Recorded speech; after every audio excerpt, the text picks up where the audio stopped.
Joking. Yeah, we can have just 5 staff sometimes, like, and that's not enough, you know. Yeah.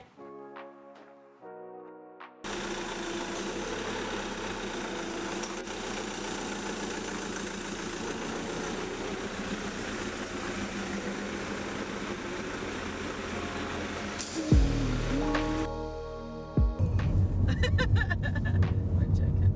You're going to wheel spin on the way.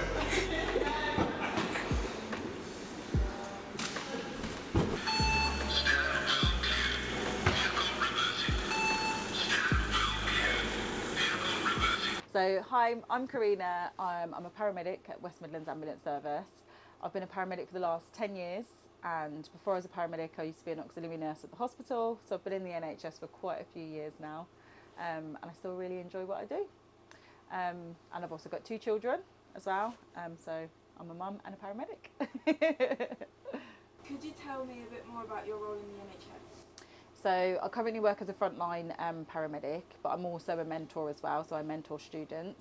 I'm also an associate lecturer at the University of Worcester as well, so I teach the next generation of paramedics coming out on the road.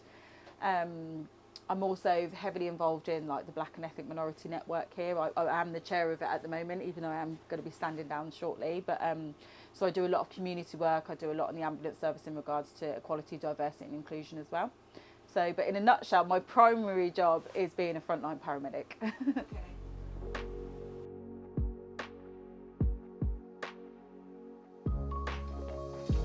I don't know a lot about the training process. Could you tell me a bit about that and any requirements you need to be accepted? Yeah, so there's 2 routes. So you can do it directly through university. So it's reaching whatever the UCAS points are to get into the university. You do it through there, you come out on placements with us.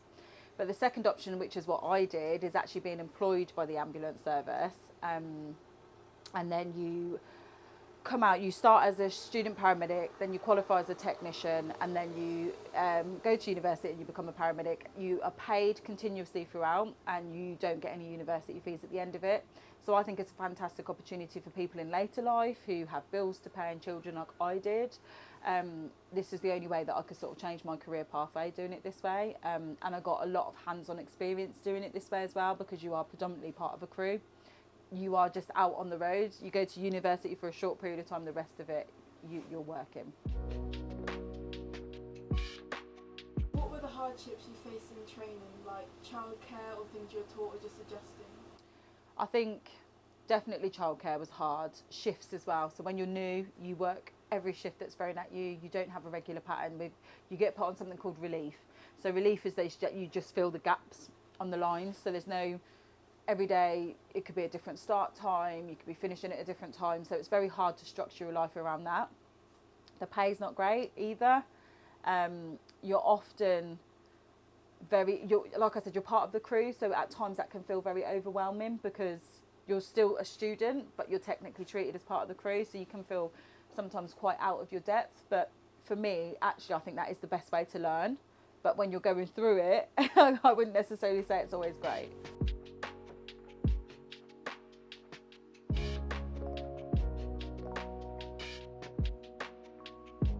Precautions are put in place to keep you safe, either from the patients or the situations you might be walking in on? So we do have cameras that we wear, body cameras that we can wear on our uniform. Within this ambulance as well, all around the ambulance is CCTV. So there's a red strip just here and there's a red strip here above my head. I just tap that red strip and it automatically records CCTV inside the ambulance. There's multiple cameras on the outside of the ambulance that record 24/7 as well. So I do feel like we're protected in that aspect. We have an emergency red button on the top of our radio as well that we can press. What I will say is I have pressed that emergency button with a patient who had a knife and the police didn't get there for over 15 minutes. What's the hardest part of your job? Now we've come out the other side of COVID, the hardest thing right now, again, would probably be the waiting times, I think. But even that, it doesn't really bother me. I find it, like I said, difficult because sometimes I think I would rather be out helping other patients, and I find it very difficult when I go to patients who have died waiting for us, which has happened as well. Or I go to patients and as I walk through the door they go into cardiac arrest because they've been waiting for us for 12 hours. That I find very difficult because I almost feel like it's slightly of a preventable death. Are there any services to ensure your mental health is okay, and if so, are they effective? Yeah, there's quite a lot of different services that we have here. Can I say they're effective is a bit different because we have had a large bout of suicides through across the West Midlands Ambulance Service. It's well publicised. So I don't know. So we do have a staff run service called SALS, which I think is fantastic because it's run by paramedics for paramedics, and it's only for West Midlands Ambulance Service. But you can phone them 24 hours a day. So if you're just not having a bat, you can ring them. And I think that's really, really good. There's the TASK charity. We've got mental health teams that work within the ambulance service. They refer you for therapy. There's loads of stuff out there if you need it. I suppose it's just how you deal with it. Everybody deals with things differently. So can I say it's effective? It's effective for me, but maybe not for everybody. What are the work hours like? Well, I'm on a really cushy line now, right? We call it the specialist line because I've obviously got children, so I only work 9:30 in the morning to 9:30 at night now, and I do 4 shifts on and 4 shifts off, and I do that for 8 weeks, and then I get 18 days off consecutively, so it's quite nice. You know, you can't really complain about that. Working 9:30 is a long day. You might not necessarily always get a break as well, so you can be quite tired on your shift, especially when you get to your 4th day and you might not have had a break for the last 4 shifts and you've worked over and you've got a job like within the last 10 minutes and you're just exhausted. That can be difficult, but in the grand scheme of things, I don't mind the hours now. Could you tell us any funny stories or situations you've had out on the job? I remember one job, a gentleman fell off a roof, which that isn't funny, is it? But a gentleman had fallen off a roof, and he had 2 massive St Bernard's dogs, and the guy was like, don't worry about it, they're behind the gate, they're just worried about their dad. Now these dogs were like foaming at the bit, barking at us, and these are St Bernards are very big dogs, so I'm thinking, if they get through that gate, I'm going to be their beef jerky. So I'm thinking, right, okay, so we're dealing with this guy because he's fell off a roof, so he's quite poorly. They're worried about dad because dad's in a pool of blood, the dogs, so they're like, what's going on? So anyway, don't worry about the dogs, don't worry about the dogs. Next minute, I just see the dog with his big paw flip the gate like that, just like as though it was meant nothing, flip the gate, and the gate just swung open, and he looked at us, the neighbour looked at us, I looked at the dogs, and I was like, run! And we was like running to these St Bernards, like these massive hounds were chasing us, and he caught them just as they reached us and pulled them back, these 2 massive dogs. So at the time it wasn't funny, and on reflection now I can joke about it.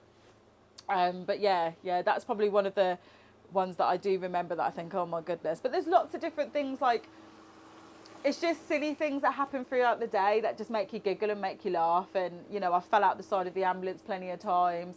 I've got the ambulance stuck in mud before, and had to get a whole rugby team push me out. So that was probably another one that is probably isn't very funny to the managers when I'm supposed to be out doing jobs, but it was funny at the time.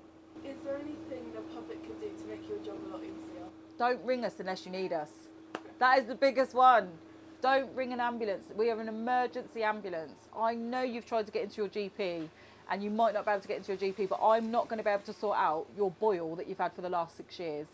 Stop ringing ambulances unless you need us. Like, we will help you, no doubt, if you need an ambulance, but we are an emergency ambulance. We cannot deal with like long-standing health conditions, you know, unless it is something that's exacerbated your condition. What do you want us to do? We do not prescribe. We do not deal with, like, I don't know, like a condition that you've just had for like the last 25 years. But if you're having a heart attack or you're in cardiac arrest, phone an ambulance. That's when we can help you. So that's probably the biggest thing. Educate yourself on what ambulances can provide. The other thing that we quite often hear is that, oh, if I phone an ambulance, I get seen quicker at A&E. You don't. You're triaged in the same system. If you've got somebody who's in cardiac arrest and you're walking in with a boil on your thigh that you've had for like the last 10 years, that person in cardiac arrest is going to be seen first. So you will not be seen quicker going in via ambulance. You will wait the same amount of time. But what you have done is hold up that ambulance from going out to see somebody else. The final question is, I did a questionnaire and asked people the top 3 things that's wrong with the system. The top 3 answers were staff being underpaid, not having enough staff for the amount of people, and having such long wait times. Do you have any thoughts on this? Like, what causes these problems and how they could be fixed? I think the waiting times is going to be a hard one because basically because of COVID there's just a backlog that they're trying to get through, so I don't know if that's something that we'll be able to overcome in a short period of time. I think it's going to take more time to get that down. I think we're having a lot of a more elderly population that's living for longer, so because of that the beds get taken up because you've got like social aspects of like care when they go back out into the community. So that, I don't want to sound horrible, it's called a bit like bed blocking. And it's not the patient, but it's bed blocking because they're not working coherently with social services. And I just think things could be a lot smoother, but I understand it's very difficult. So I think we're always going to face that issue, if I'm honest, about the lack of beds and the waiting times, because it's just a fighting battle when you know we're only getting older as a generation. Staffing, we don't have as much of a staffing issue as the hospitals have. What I will say is when we was part of the European Union, we was allowed to have a lot more staff from overseas to come and work for us, and that's all had to stop now. So that's something that I know they are looking into again to see if we can bulk that staffing levels up. I mean, here at the ambulance service, we tend to not struggle with our staffing. We struggle with retention because of burnout, because we're always so busy. And the job itself is extremely stressful.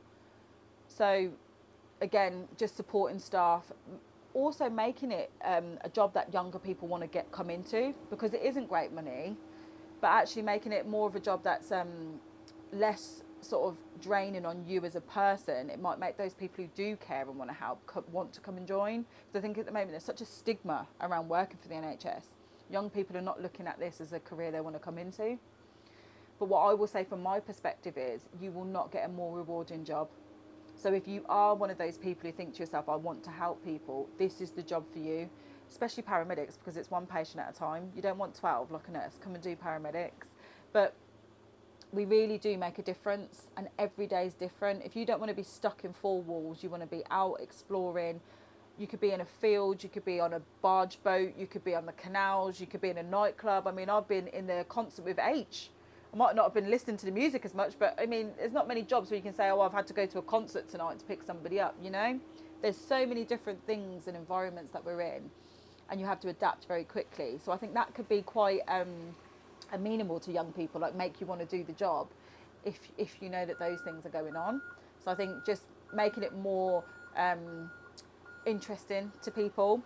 So we are quite very well paid. What I will say about a paramedic though is that we are an autonomous practitioner. Nurses often work under doctors, not in all cases, because you can get nurse practitioners, but mostly nurses work under a doctor. We don't.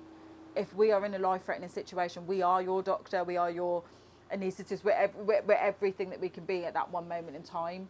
So we are paid accordingly to that. So I don't think that we're overpaid. I think we're paid what we should be. If they want to pay me more, I'm not going to say no. But paramedics definitely get paid more. So that's another thing that if people are look into it, because I think sometimes people think we get paid all the same, but there is different bandings and different pay for different job roles.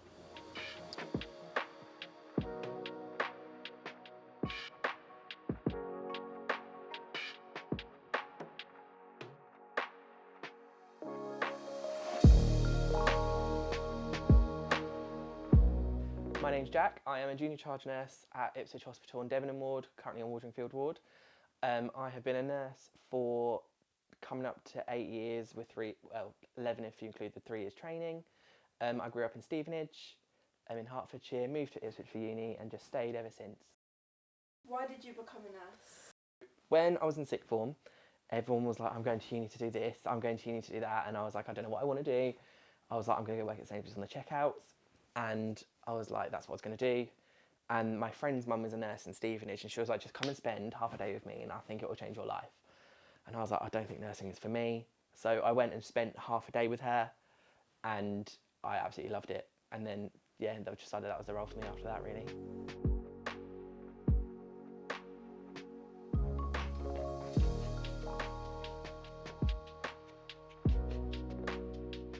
I feel like you've been treated differently because you're a male nurse. Not necessarily differently. I think the expectations for me, not expectations, that's the wrong word, but I think people assume because I'm male that I will work my way up hierarchy quicker because that's what men tend to do in this sort of profession.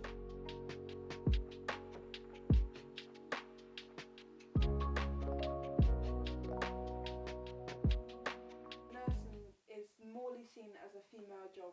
Do you have anything to say about this? Like, if it's a true statement or? I think it is, and I think a lot of the time, patients who are on the ward, obviously you get a lot of patients on the ward will assume that I am a doctor because I'm a man, and they will assume that the female doctors are nurses because of our gender. And I think it's a very old stereotype that, you know, back in the day, nurses were females and matrons were females and doctors were men, and obviously the old generation were grown up on that, and I think that's continued throughout. And I think it hasn't. I do agree with it to a point, but I think it's a very old stereotype that I think today's society is changing. But I do think there is a group of people out there that still believe that statement is true, yes. Have you ever faced any type of stigma from co-workers or patients for being gay? Not necessarily from co-workers, they've never had a problem with it, but, and not, I have from patients, but they're usually the ones that have got a bit of delirium or dementia. So I had one patient refuse my care because he didn't want to be treated by a fucking puff. And it's not something that happens often. It's something that's always stuck in my head, and it's always something that I've never forgotten, and I probably won't forget. But not really any other stigma other than that. And it's usually when they're confused and or got a bit of a delirium on board that they become a little bit more stigmatised. But nothing major, no.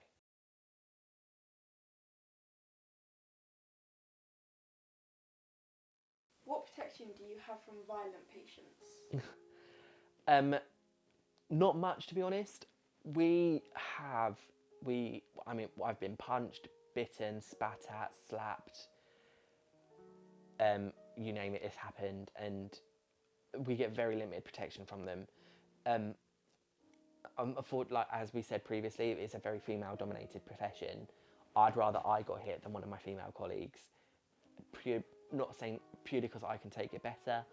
I'm a little bit more broad and built, whereas my colleagues are quite small and slim. So I do tend to try and get the hit before they do. We can phone security for support at the hospital, but if they're with another patient, you're not going to get, and you just kind of have to try and not use physical restraint, but try and calm them down as much as possible. And it is difficult, but there is no physical stopping them from hitting and punching and kicking and anything.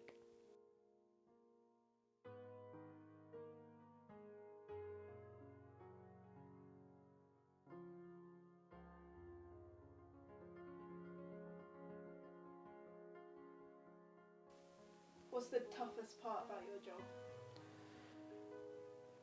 Sometimes it's really impossible to meet patients' needs, and I can remember when I was very early on in my career, we had this lady and she was an absolute treasure, and her one wish was to not die in hospital, and unfortunately she did, and it always resonated with me that it was her one wish that we were unable to meet. And sometimes you just can't meet the patient's needs, and it's really upsetting because you're doing everything you can and sometimes it just doesn't happen.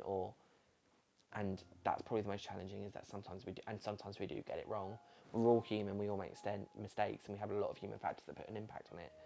But yeah, sometimes not getting it right and not meeting the patient's needs can be really difficult. The shoulders now, she's higher. Yeah. Higher. Higher.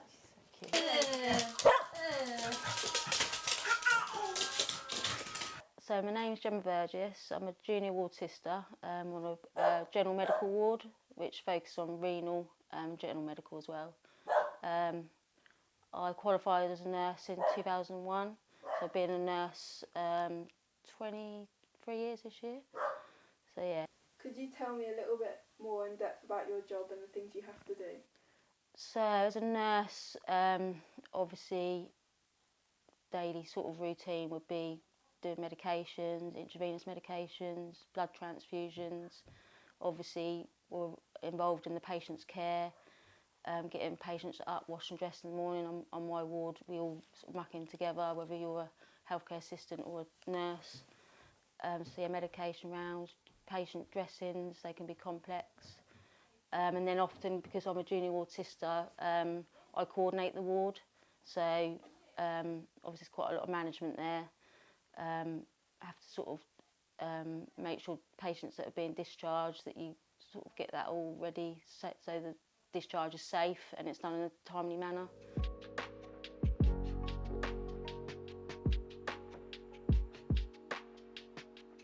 Why did you become a nurse?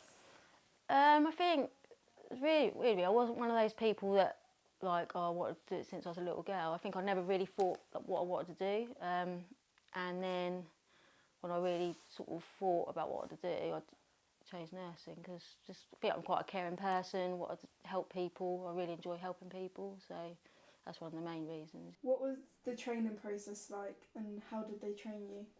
So when I did it, which was obviously in 1998, a long time ago, it was Project 2000 it was called. I think I was one of the last people to do it, but it's mainly the same. It's a 3-year course, and yeah, so you sort of do a bit of classroom stuff, and you go out to the wards.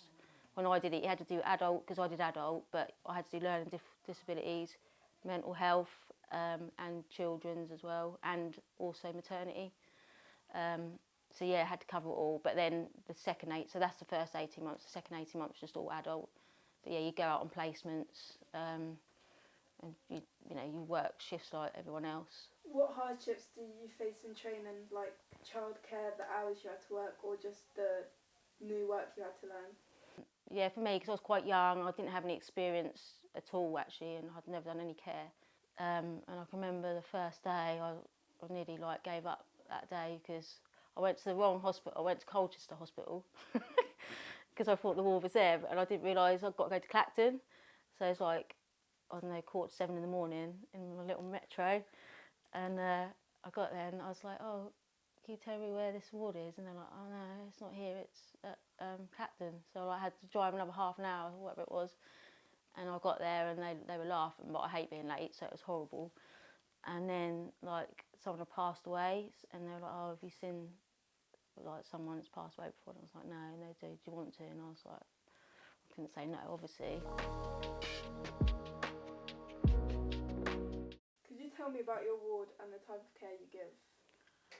So yeah, my ward it is an acute ward, but obviously we get quite dependent patients as well. We get a mixture of ages. We get elderly, which most wards do, but we do get younger patients as well. But yeah, the care. I mean, the renal patients are quite complex. Like vasculitis and things like that, they have to come in for infusion, so we have that. They'll just literally, we have to find them a bed on the day, and because we're already a busy ward, we never have spare beds. It's quite hard to move patients around, so to get them in and stuff.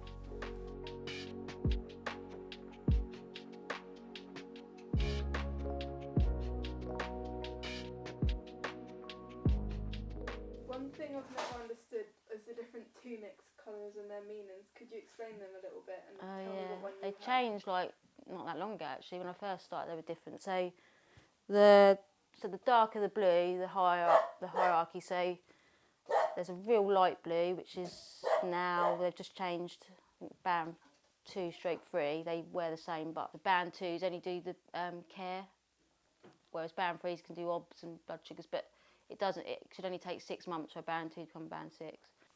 There's a teal colour, which is a band 4, sort of peacock blue, and then a band 5 is a lighter blue than this, and then this is then band 5, and I'm band 6, junior ward sister, and then ward sisters one above me, which is a navy blue, and then I think that then it's this bit that changes, because there's the matron, yeah. What ward wouldn't you like to work in?